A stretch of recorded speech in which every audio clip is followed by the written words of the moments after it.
Morning. How are you? Good. All right. For all you here, whether it's the first time or you've been here multiple times before, I just want to say welcome. My name is Ryan Cowley. I am a sportswriter. I live here in Toronto. I've been living here since 2009. I grew up in Ottawa. And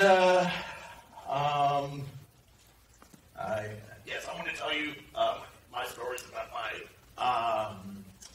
my tales as a sports writer who stutters. Now I know I have an hour. I may not take that long, so if I'm under an hour, we can do a little Q&A. So, all right, so let's get started. All right.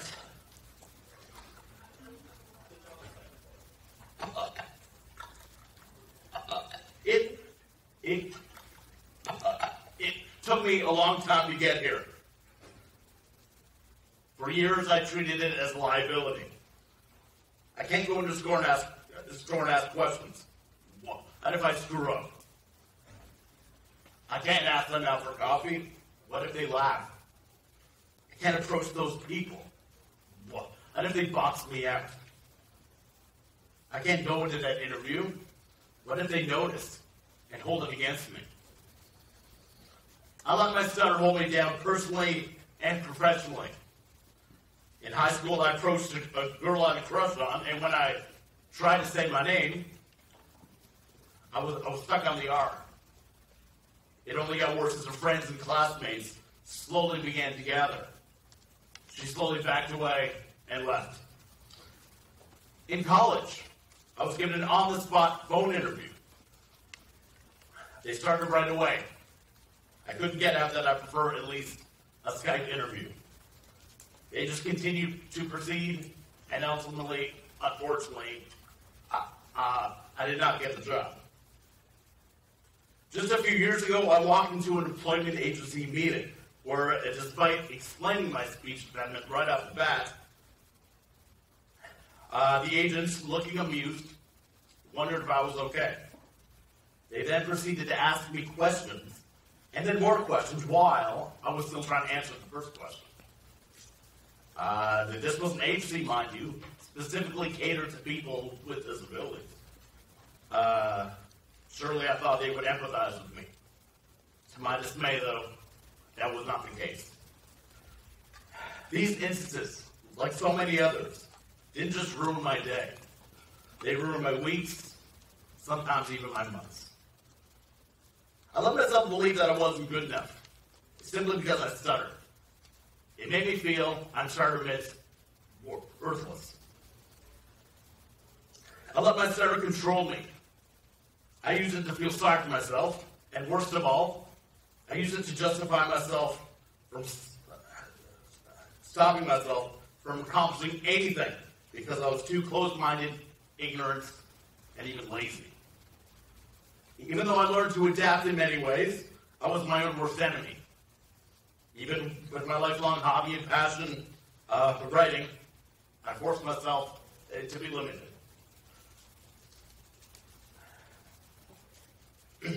I couldn't do it. I made excuses. I gave up. Woe is me. In 2006, I started out writing makeshift articles on MySpace. You remember MySpace? About my beloved, sorry Jays fans, Boston Red Sox. Soon after, I wrote makeshift articles on Facebook about whatever was going on in the world of sports. Soon after I found myself doing that so much more. So while I did move to Toronto from Ottawa in 2009 in order to study comedy writing, it was sports writing that filled much of my spare time.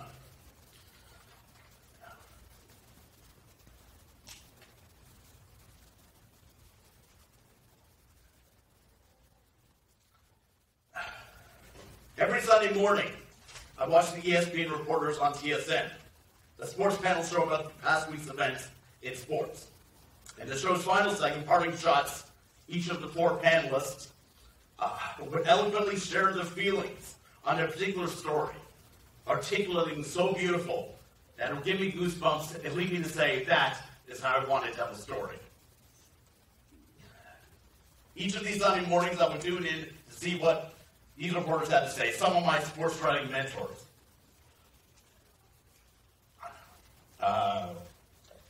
These sports writers included, from left to right, formerly of the Detroit Free Press, Mitch Albom, who was also the author of one of my favorite non-sports books, Tuesdays with Maury. Formerly of the Boston Globe, Bob Ryan. And on the far right of the New York Daily News, Mike Lupica. And of course, in the middle, the show's host, a Toronto's own, the late great John Saunders. I then began reading books of great sports writing, by the greatest sports writers ever, in my opinion at least. Jerome Boltzmann, Shirley Povich, and David Halberstam. There are those who wanted to be hockey players when they first saw Sidney Crosby scoring a goal. There are those who wanted to be quarterback when they first saw Tom Brady throwing a touchdown. I wanted to be a sports writer when I first saw and read what these writers had to say. You know, I get annoyed when people dismiss professional athletes, assuming that because they have so much money and fame, that they are on a, no pun intended, a different playing field than the rest of us. That they don't go through the same difficulties that we do. Money doesn't buy happiness is a popular cliche. Of course, it is a popular cliche because it is nonetheless accurate. I want to tell the stories that leave an impact, that resonate with anyone who just wants to be inspired. I want to tell the story of the player who fought for a scoring title months after fighting Hodgkin's disease. I want to tell the story of the player who brings 20,000 fans to their feet every night after growing up so poor that he or she literally went to bed hungry every night. I want to tell the story of the athlete who reminds us that no amount of money or fame will make him or her more or less human than you or I.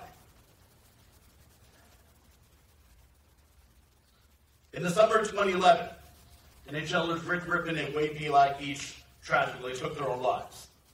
Rippon had his entire career in front of him, and Belak, NHL veteran, was a fan favorite in this very city, like for the Maple Leafs, in a city known for being one of the toughest, most unforgiving markets in the NHL.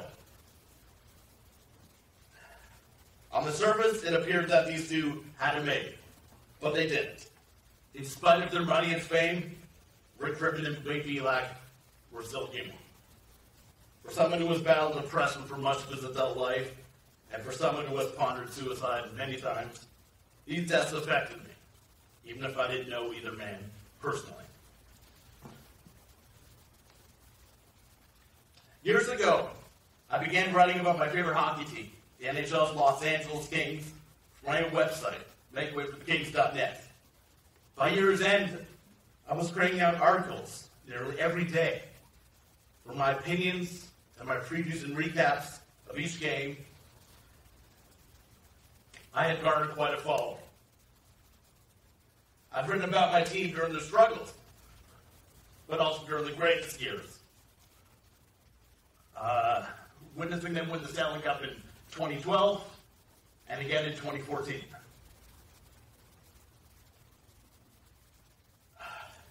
When they won in 2012, I fell to my knees, on the verge of tears without having the ability to get a word out.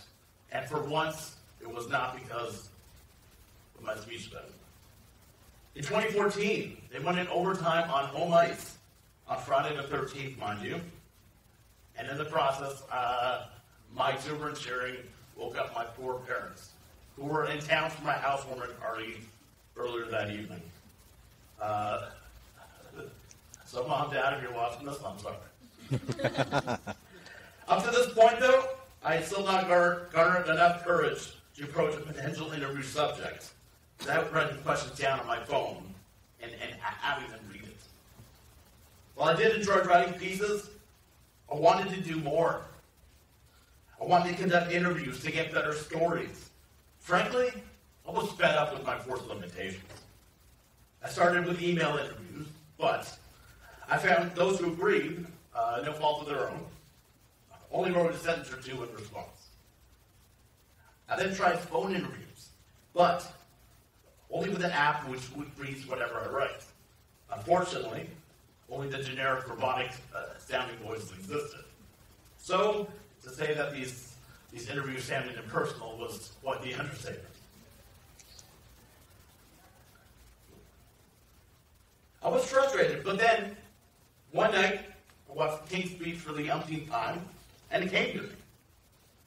The previous times I'd watched this movie, it had never occurred to me that I could use this for my interviews, that I could use this to my advantage. The scene where Colin Firth recites a reading while listening to classical music through headphones and reciting it flawlessly. I suddenly remembered how I only get anxious on the phone when the line is ringing. If I just pick up the phone and don't dial and know someone isn't on the other end, I was fine. So, I put my headphones on, I turn on some instrumental combat music to pump me up. As a side note, if you're interested, on Spotify, please check out Two Steps from Hell, and maybe she will. I believe they're good. So, and I recited my questions with the music in the recording app on my laptop. You know, I had trouble at first. I was going through some personal issues at the time, so I was feeling despondent and hopeless. So I asked my good friend to ask the questions for me. To his tremendous credit, however, he said no. He told me to stick with it, to take my time. And if I needed 5 hours to get through recording fluent questions, to take those 5 hours and keep trying until you don't hear a single stutter. As annoyed as I was at him for declining, in retrospect, I was happy even deep down. I kept at it, and I pushed through, achieving a multitude of interviews while making a number of connections along the way. Sorry, the images are so small. These multitude of interviews came when the Kings were preparing for the golden anniversary. So what better way to celebrate than by interviewing 50 former Kings to coincide with the team's 50th season. Titled Royal Reflections. One by one, reached out to former players. Bernie Nichols, Kelly Ruby, current NHLer Wayne Simmons, Simone Gagne, who was part of the 2002 Canadian Olympic team that won gold. Hall of Famer Rogie Bergeron, Hall of Famer Luc Robitaille, who my mom always had a crush on. Jim Thompson, Doug Smith, whose career suddenly ended when he crashed headfirst in the boards and became paralyzed.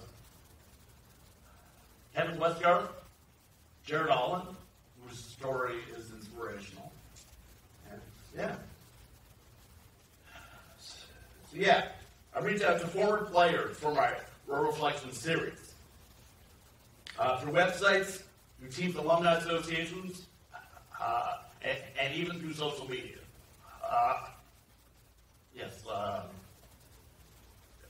Although the latter was a last case scenario. Nothing was stopping me from achieving this goal, though. Reciting the question was tough, but suddenly, I didn't care how hard it was. I didn't care that I was let go from a job months earlier, and I didn't care that those employers and colleagues wouldn't even adapt to my speech impediment, or that they were thought less of me because of it. All I cared about was reaching this goal.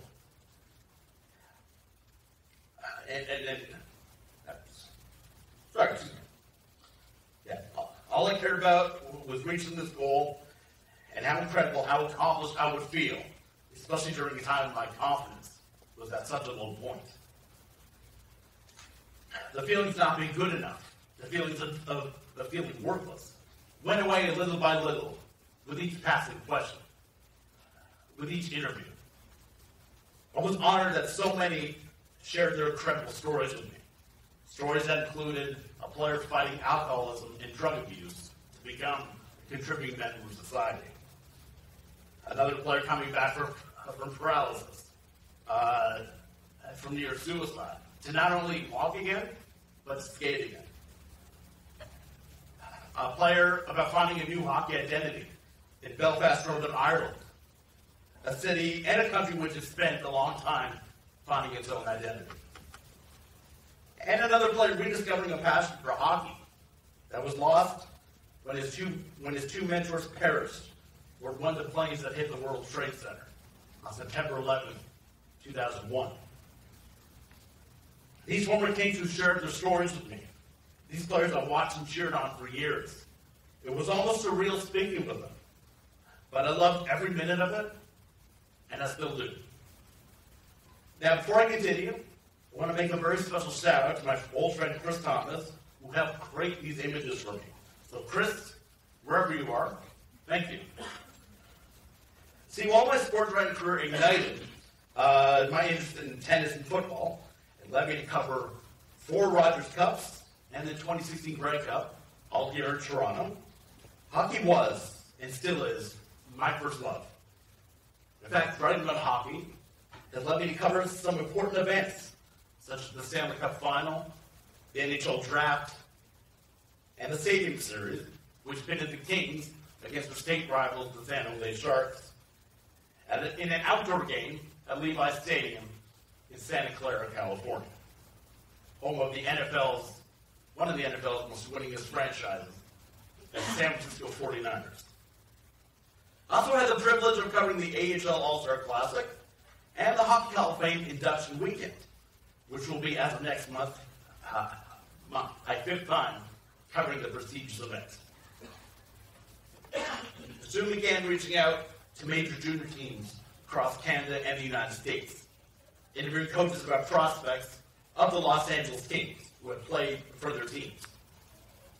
Mississauga Steelheads of the Ontario Hockey League even granted me a season media pass for 3 years to cover 2 of the Kings prospects. I'm also privileged to know that the first prospects I ever scouted and interviewed for, Michael Amadio and Oscar Wagner, are now full-time members of the Los Angeles Kings. From Chicoutimi to Owen Sound, from Brandon, Manitoba to Portland, Oregon,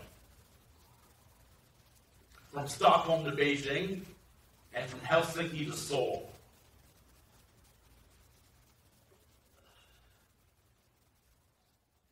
My timid and introverted ways opened the doors for some of my most favorite interviews across Canada, the United States, and even the world. And I couldn't be prouder. Even better, of all the phone interviews I've ever conducted, my lifelong anxiety of what if they rudely interrupt, laugh, or hang up never materialized. Not once. I'm especially honored given how patient so many, if not all, of my interviews were, in spite of their busy schedules. They could have told me to spit it out, to wrap it up, and then got to get going. Believe me, I've heard those many, many times. But they didn't. And while it may not have meant much to them, it meant, and still does, mean the world to me. So for those who doubt professional sports figures, because their fame and fortune separates them from everyone else, let me play devil's advocate, and I will happily tell you a different story. A much different story. Now, last November, I did a project for CBC Radio's Now or Never, where I interviewed arguably the most powerful figure in hockey today, NHL Commissioner Gary Bettman, upon being inducted into the Hockey Hall of Fame's class of 2018. It was one question, granted, but it was amongst the high-pressure scrum of reporters, something I had never been able to do before, because going back to overanalyzing my insecurities, what if I get stuck? or if the other reporters look at me funny or laugh.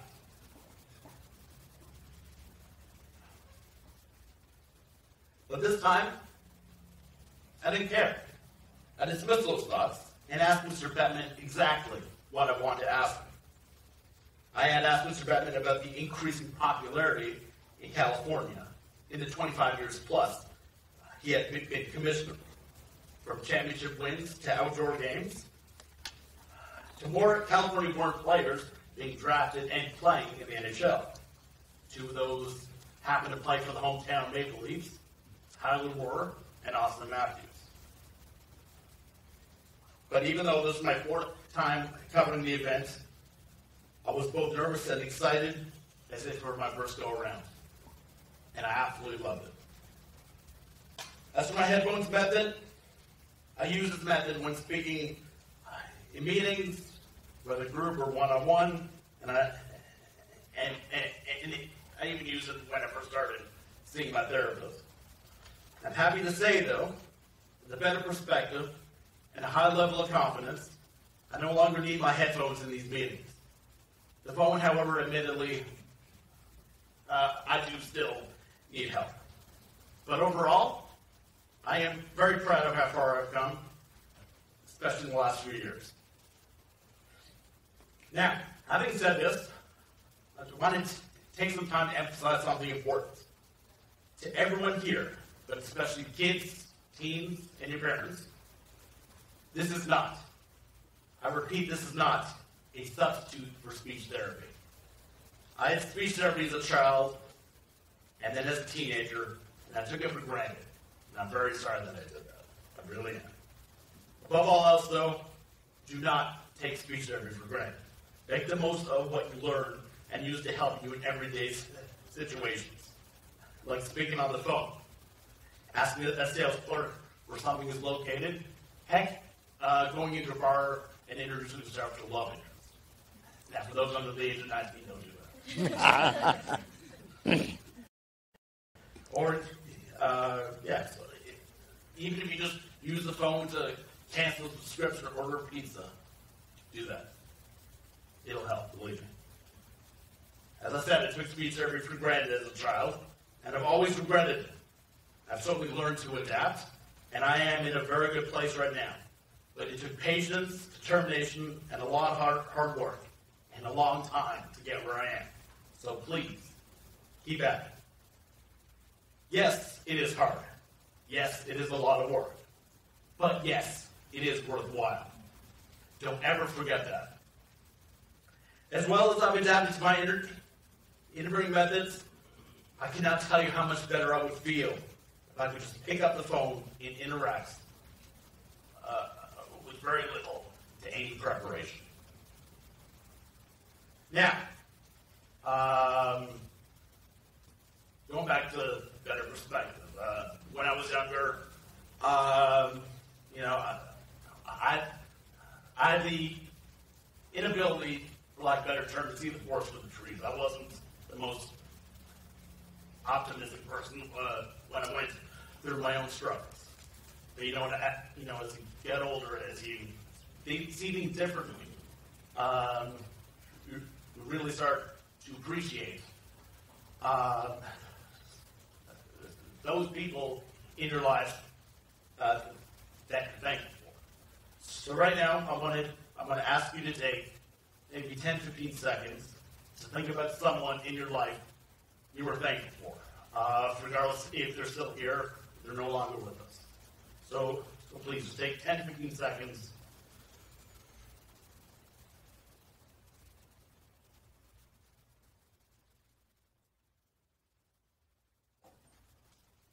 All right.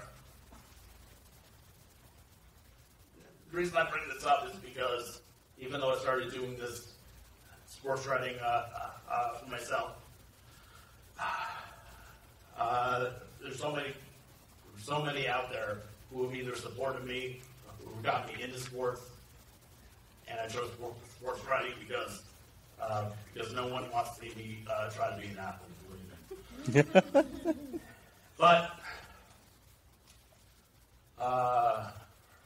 for two people who are no longer here, my mother and my grandfather. My grandfather was a huge hockey fan, big Montreal Canadiens fan, and every Saturday night when he was visiting, I would sit down and watch hockey with him, even when I was 5 or 6. We'd always talk about hockey, and he was the one who really got me, well into hockey. But, of course, my grandfather was also an avid reader and writer as well. So, so while he's no longer here, I sincerely thank him. And my mother, she wasn't a big hockey fan, even though she loved the Canes because of her crush on the aforementioned Luke Robitaille. But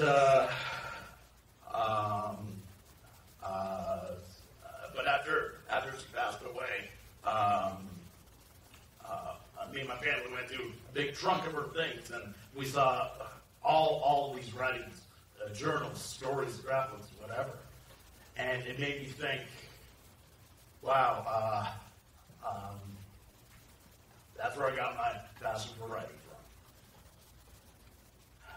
And to my dad, who is still here. I used to watch hockey with him as a kid, too. I helped him cheer on his Detroit Red Wings, mostly because they were a bad team, and I felt sorry for my dad. But in a few years, the Red Wings became a very successful franchise, and I helped him support them in those years as well. So, Dad, I know you couldn't be here today, so thank you. Now, in recent years, I began my own blog. It's called thebigsalad.ca. Now, for any Seinfeld fans here, yes, I'm a Seinfeld fan. That's where I got the name from. And for those who don't get the reference, I'm sorry. Now, here I speak of my life experiences to stuttering, but also relate to my years of depression and anxiety. Some good, some not so good. One experience was a tale about how I got over my fear of contributing to podcasts. If you'd like to learn more, though, be sure to check it out. But the gist of it was taking part in 2011, and the hosts were a bit thrown off. But to make matters worse, afterwards, as if I didn't feel bad enough, the host emailed me to remind me of how bad it was. So, yes, as you can imagine, I wasn't eager for doing any more podcasts, and in this case, for 6 years. When I did do a podcast, though, one of my friends and colleagues, Jeff Dwart, was very supportive before and even during, texting me saying, "You're doing fine, keep going, take your time." And I've done a few more since then. So Jeff, even though you couldn't be here today, thank you. And as you always say on Twitter and Facebook, go Kings, go. Had to throw that in. All right. You know, I was blessed with many qualities. Having a thick skin, unfortunately, was not one of them. I had already mentioned being let go from a job where, instead of accommodating to my alternative communication methods, they resorted to the fallacy that I just wasn't smart enough. My confidence was very low, as you can imagine. My depression was prevalent, and I felt more content to feel sorry for myself, or be angry and bitter, instead of being proactive. But my work reflected in these. I knew this would help me get over that hump. It was just a matter of working a little harder than what I've recently used to. You know, I felt like giving up, and just because it's human does not make it right. It doesn't take guts to give up. It takes guts to live, it takes guts to keep going, and it takes guts to prove yourself right. It takes guts, it takes sheer courage to get back up again when you've been defeated. And that has happened to me many times, as I'm sure it happened to you enough times. So please, take your guts, take your sheer courage, and get up and start over again. Fear is inevitable. Fear is human. but do not let fear stand in your way. Fear is paralyzing. It can stop you from doing something you know deep down that you're capable of doing. Do you know how powerful the human spirit is? It is extremely powerful. So do not let it go to waste. Many of us give up easily. Don't be those many. Be the few who leave others in awe, with their jaws to the floor. Be the few who know the heights of your own strength and of your own resilience. To the kids, teens, and young adults here, if you've been bullied or treated unfairly because of your stutter, first of all, I empathize with you. But second of all, it is okay to feel hurt, and it is okay to feel angry. But do not, whatever you do, do not let it overcome you. Do not use your stuttering as an obstacle. Use it to your advantage. Make others be mesmerized with what you've accomplished in spite of your stutter. And if others are not mesmerized, then use your imagination to think that they are mesmerized. But don't go with the mindset of proving someone else wrong. Go with the mindset of proving yourself right. There is nothing wrong with the former, believe me, but the latter feels and is much more satisfying and much healthier. Again, believe me. You know, outside of my family and my circle of friends and confidants, there are so many people, regardless if they're avid hockey historians or if they're unable to tell a blue line from a clothesline, who are some of my biggest supporters as far as my writing goes. But there's some, I wouldn't say just many, but there's some who don't care for me. My writing style, personality, sense of humor, whatever. To those people, and I do not mean this facetiously, I say thank you. Thank you because you have given me the strength to keep going, to keep, no pun intended, elevating my game, to find new ways to get my story out, but to get the stories out of others, and to keep telling them the best ways I know how to. So please, thank you. You know, at one time, there were so many who lived up here rent-free that if there were a landlord, I would be kicked out and in debt because of all the fire hazard funds. But at the end of the day, I learned, as I said earlier, that I started doing this for myself. I may not be the most charming or the most charismatic person in the world, but I am the most dedicated, the most passionate, and the most articulate sports writer I can be. And I've learned that from my sports writing mentors, and even from myself, from all the monologues I've recited to myself, looking in the bathroom mirror, off the heels of being bullied, being ignored, or worse, being unappreciated. Now, I am not suggesting for you to go out and be a sports writer or a journalist. I mean, if you want to do that, then go for it. Be a sports writer and be the best sports writer you can be. But whatever the case may be, find something you truly love, if you haven't already, and work towards accomplishing that. Work on your craft, evolve, stand out. Say to yourself, yeah, I stutter. So what? There's some things I can't do. Oh well, and watch what I can do. To everyone I have ever interviewed, especially over the phone, thank you. Thank you for being patient with me while I struggled to get words out. Thank you for accommodating to my needs and letting me do something I truly love. Thank you for giving me the confidence to do what I love doing. And thank you for not acting like an expert and hypothesizing why I stutter. Most of all, thank you for treating me like a human being. Thank you to my friend Ruth for giving me my first interview. Thank you to my brother Adam, who's also a Kings fan, for inviting me over late at night to watch Kings games and make me a fan. And thank you to the Los Angeles Kings for being very accommodating and for being a first-class organization through and through. To my fellow Stutters, The amount of times you've been bullied, mocked, rejected, ignored. It doesn't matter how many times this has happened to you. This is about not letting the past destroy you. This is about coming back. This is about becoming stronger and standing up for your dreams, for your peace of mind, and for your health. Accept where you are and what you need to do to take yourself where you want to go. Live your life with passion and live your life with drive. The next chapter of your life has yet to be written. And it doesn't matter what happened yesterday. It doesn't matter what happened to you. What matters is what are you going to do about it. You stutter and you were here. That alone is commendable. That alone is inspiring. This is your time, so go out there and take it. I'm not going to give you a bunch of nonsense about how I'll never have a bad day again, because that's exactly what it would be, nonsense.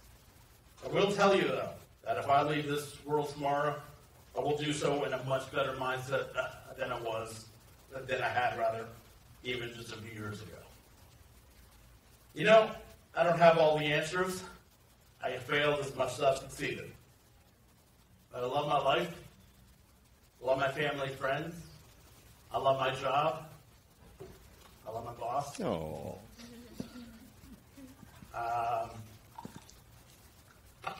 And I love my fiancée, Shannon. Oh. And I wish you my kind of success. So thank you all for coming out. Thank you all for listening. Thank you all for staying awake. And have a wonderful day.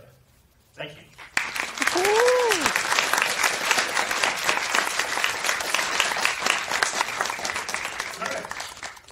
All right. So, Ethan, come on. Yeah, we have wireless mics if anyone wants to ask questions. Sure. So if anyone has any